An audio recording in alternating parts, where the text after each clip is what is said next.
George Wendt lives in the hearts of millions who knew him as television's most lovable barfly, Norm. While most know him from his most memorable role as Norm Peterson on Cheers from 1982 to 1993, many also remember this Chicago-born treasure as Bob Swirsky, a superfan of the Chicago Bears on Saturday Night Live. Today, let's take a fascinating journey through the homes that shaped the life of the man who made beer drinking an art form and turned a simple bar stool into television history. Born in the Beverly neighborhood on the south side of Chicago, Illinois, George was one of 9 children in an Irish Catholic family. His father was a Navy officer and realtor, which perhaps explains George's later appreciation for both discipline and the value of a good home. After being expelled from Notre Dame for receiving a 0 GPA, he found his calling at Chicago's legendary Second City comedy troupe from 1974 to 1980, where he met his future wife, Bernadette Burkett. By the time of his passing, George Wendt had accumulated a net worth estimated around $20 million, built primarily on his iconic role as Norm Peterson and his extensive career in film, television, and theater. But what's truly remarkable is how this down-to-earth Midwesterner chose to live his life, preferring stability and family over flashy Hollywood excess. Now, let's explore the homes that house this comedy legend, from his Chicago roots to his longtime California residence, and even take a special tour of the iconic Cheers set that made him a household name. Our journey starts in Chicago's Beverly neighborhood on the South Side, where George Wendt's story began on October 17, 1948. He was born to Loretta Mary and George Robert Wendt Sr., growing up as one of 9 children in a bustling Irish Catholic household. The Wendt family home would have been filled with the kind of working-class energy and humor that George would later bring to television screens across America. His maternal grandfather was photographer Tom Howard, who took one of the most famous news photos ever, the execution of Ruth Snyder at Sing Sing Prison in 1928. This connection to capturing important moments perhaps influenced George's later understanding of timing, both in comedy and in life. The South Side of Chicago in the 1950s and 60s was a neighborhood of tight-knit families, local taverns, and blue-collar values. The Wendt household, with its 9 children, would have been organized chaos, the perfect training ground for someone who would later excel at ensemble comedy.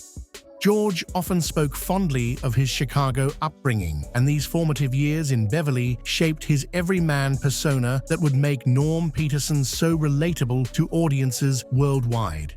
After his challenging time at Notre Dame, George returned to Chicago and worked at his father's real estate office before graduating from Rockhurst College with a degree in economics. But it was his discovery of the Second City in the mid-1970s that truly changed his life. On his first day at Second City, he was handed a broom and told, "Welcome to the theater, kid." His first job in show business was literally sweeping floors. George joined the Second City comedy troupe, where he met his future wife, Bernadette Burkett, who would later provide the off-screen voice of Norm's never-seen wife Vera on Cheers. The couple married in 1978, and their Chicago apartment became the launching pad for George's professional acting career.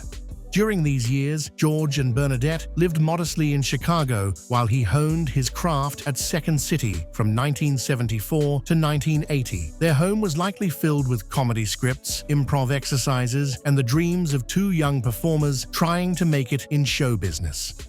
Despite later success, George admitted he wasn't the best improviser, saying, "I sucked, basically. For somebody who made his living at it for 6 years, I'm probably the worst improviser of all time." The apartment they shared during these formative years represented the classic struggling artist lifestyle: small spaces, big dreams, and the kind of authentic relationship that would sustain them through decades of Hollywood success. It was here that George developed his timing, his observational humor, and his genuine, unpretentious personality that would later make Norm Peterson feel like everyone's favorite drinking buddy. In 1985, at the height of Cheers' success, George and Bernadette purchased a home in Studio City, California for $335,000. What makes this house remarkable isn't its size or luxury, it's the fact that they stayed there for 40 years, until George's passing in 2025. In a town where celebrities change homes like they change cars, the Wendts chose stability, family, and community over flashy real estate moves. By 2025, this Studio City home was worth approximately $4 million, but George never felt the need to upgrade to some Hollywood mega mansion. Friends said he was just as likely to crack a joke at a backyard barbecue as he was on set, never losing that Midwestern charm despite living in Los Angeles. The Studio City home became the center of the Wendt family life. George and Bernadette raised their 3 children there: Hillary, Joe, and Daniel. The house likely featured a comfortable living room where George could watch his beloved Chicago Bears and Cubs games, a kitchen where Bernadette could prepare family meals, and probably a home office where George could review scripts and plan his various projects. What's particularly touching about this home is how it represents George's values. He wasn't flashy, loved the neighborhood, raised his kids there, and never felt the need to upgrade. The Studio City house was more than just a residence. It was a sanctuary where one of television's most beloved characters could simply be a husband, father, and neighbor. The location in Studio City was perfect for George's career, close enough to major studios for work, but residential enough to provide the normal family life he craved. Neighbors would often see him around town, and unlike many celebrities, he was known for being genuinely friendly and approachable, just like Norm. Now let's take a special detour to tour the set that made George Wendt a household name, the Cheers Bar. While the exterior shots were filmed at the Bull and Finch pub, now called Cheers, on Beacon Street in Boston, the interior magic happened on Paramount Studios' Stage 25 in Hollywood. The Cheers set was meticulously designed to feel like a real neighborhood bar where everybody really would know your name. The bar itself was the centerpiece, a beautiful wooden structure where George made his iconic entrance in nearly every episode, being greeted by a cheer of "Norm" and making a wisecrack as he walked to his bar stool. George appeared in all 275 episodes of Cheers, making him one of only 3 actors, along with Ted Danson and Rhea Perlman, to appear in every single episode. His designated spot was at the end of the bar, where Norm would hold court with his philosophical observations about life, work, and the perfect beer. The set designers created every detail to support the show's premise of a place where working-class Bostonians could gather, commiserate, and find community. The warm wood paneling, the pool table in the back room, the cozy booths, and of course, the bar where Norm reigned supreme all contributed to making Cheers feel like a real place. George was self-deprecating about his well-honed delivery, noting that the toughest part of his job was drinking the beer, a warm, flat, non-alcoholic concoction layered with salt to create TV head foam. There I was slamming those down for a whole day. It not only tastes disgusting, I was afraid of keeling over from high blood pressure, he told the Washington Post in 1985. The Cheers set became George's second home for 11 years. His character's running gags included disparaging references to his never-seen wife Vera and the wretched state of his life, but the real George found joy and fulfillment in this workplace. The cast became a true family, and the set was where some of television's most memorable moments were born. What made the Cheers set special wasn't just its realistic design, but how it facilitated the chemistry between the cast members. George's relationship with John Ratzenberger became one of TV's great friendships, and his interactions with the entire ensemble cast created comedy gold week after week. The real-life inspiration for Cheers, the Bull and Finch pub, was founded in 1969 by Thomas Kershaw in the basement of Hampshire House on Beacon Street in Boston. When the show's creators were scouting locations in 1981, they found the Bull and Finch perfect for their needs, and Kershaw accepted just $1 for the rights to use the exterior image. The pub changed its name to Cheers in 2002 after closing a deal with NBC, and it became one of Boston's top tourist destinations. By 1990, the bar was visited by more than 500,000 sightseers annually, all hoping to experience a little bit of the magic that George and the cast created on television. On May 20th, 1993, the night of the show's series finale, the cast watched from inside the bar, and a special live episode of The Tonight Show with Jay Leno was filmed there. It was a fitting celebration of the connection between the real Boston pub and the television show that made it famous. Beyond his television and film career, George had a deep love for theatre. He appeared on Broadway and in London's West End, including starring as Edna Turnblad in the musical Hairspray. In 1992, he appeared at Chicago's Body Politic Theatre in an original musical satire called Wild Men, and after Cheers ended in 1993, he reprised his role when the production moved to off-Broadway. George said, "I always find movies deadly dull to make. TV's really in the middle, because you have a studio audience. It's like a 22-minute one-act play that you work on 5 days and then perform, but the theatre always has been the best."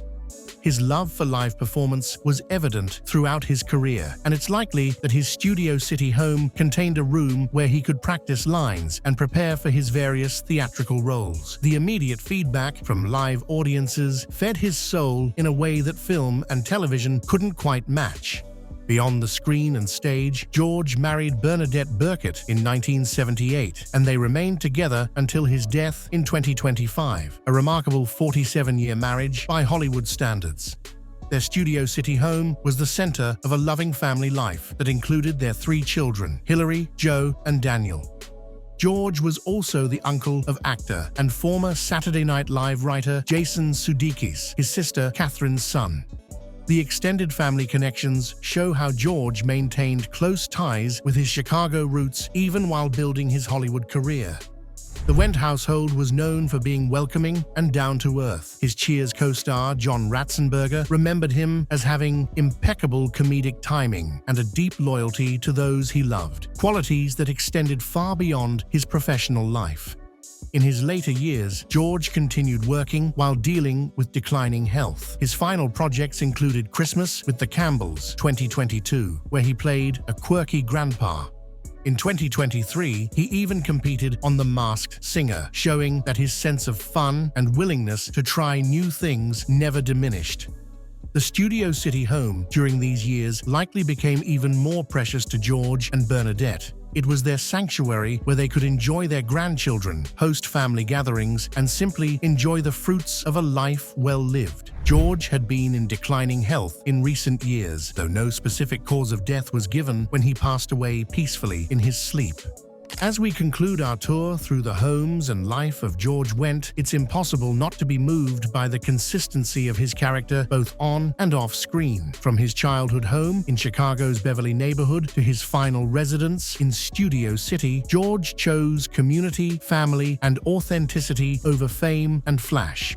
George once explained his approach to his iconic role: "Norm is just me with better writing." But the truth is, George Wendt didn't need better writing to be beloved. His genuine warmth, his Midwestern values, and his ability to make everyone feel like they belonged made him special both as Norm Peterson and as himself. George Wendt gave us the gift of feeling like we had a friend at the bar, someone who would always have a joke ready and a seat saved for us. His homes were extensions of that welcoming spirit, places where family gathered, friends were welcomed, and laughter filled the rooms. If you enjoyed this tour through the homes of one of television's most beloved characters, please like this video and subscribe to our channel.